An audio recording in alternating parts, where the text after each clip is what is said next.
I think the Bears have tremendous potential.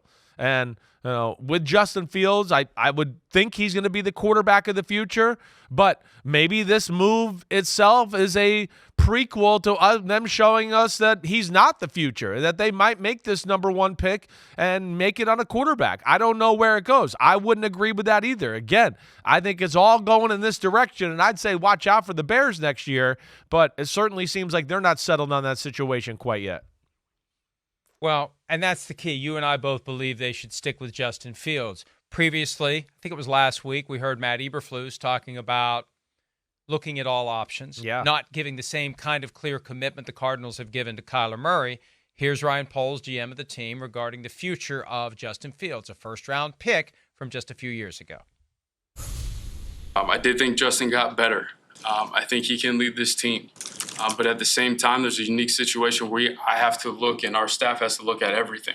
Seeing the things that Justin did this year, his ability to make plays. Coach talked about some of those improvements, keeping his eyes down the field, taking less sacks. See a lot of growth there where he can continue to get better. So I'll have the same mindset. Someone needs to really show that they, can.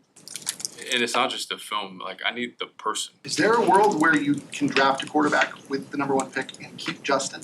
Or are you of the belief that that's an untenable situation and it would have to be one or the other? Yeah, so my brain has gone crazy all year just thinking about just a million different scenarios, and I'm sure that's one of them. I'll just stay very wide open with the different paths that we can go, and as we collect information, if that closes some of those pathways down, then we'll do that, move to the other ones. But I'm going to be wide open about that. Can you say definitively, is number one pick for the right price for sale? Again, I'm wide open to anything. So if someone wants to call me with an idea, that's fine. I'm open to it. I mean, look, I like the idea of keeping your cards close to the vest. Although, if Justin Fields is your guy, at some point you got to say he's your guy. Exactly. And unless you've pulled him aside and said, "Hey, Justin, we're going to act like, we're uncertain, but we're not moving you.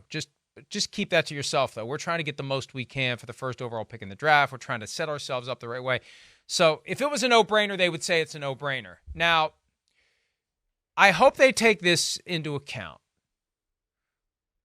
And I understand that if you can't deal with pressure, you're not going to thrive at the NFL level. But you can put too much pressure on a kid too early in his career. And there's already enough pressure that comes from walking through the door as the first overall pick in the draft.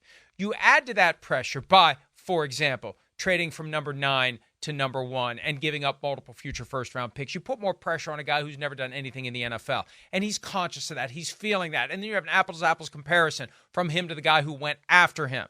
Bryce Young, C.J. Stroud. That's what happened this year. I think it was a little too much pressure on Bryce Young. This year, whoever they would take, if they move on from Justin Fields, you know what they're going to do in Chicago. They're going to pay attention to what Justin Fields does. They're going to remember what he did. And whoever they pick had better be better right away than Justin Fields, or it's going to look like a failure. So the kid's going to have that pressure. And maybe he'll be able to deal with it. All I'm saying is you got to factor that in. Yeah. If you are going to throw back Justin Fields and try to catch a bigger fish, you better be damn sure. You better be damn sure that fish that you're going to pluck, you're not catching. You know which fish you're getting. You better be sure that fish is going to taste better. It's a horrible metaphor, but I'm going to finish it. It's going to taste better than that fish you threw back. Yeah, I mean, yes, I agree with everything you say there. Agree. And yeah, you don't know, how some of these college kids are going to react.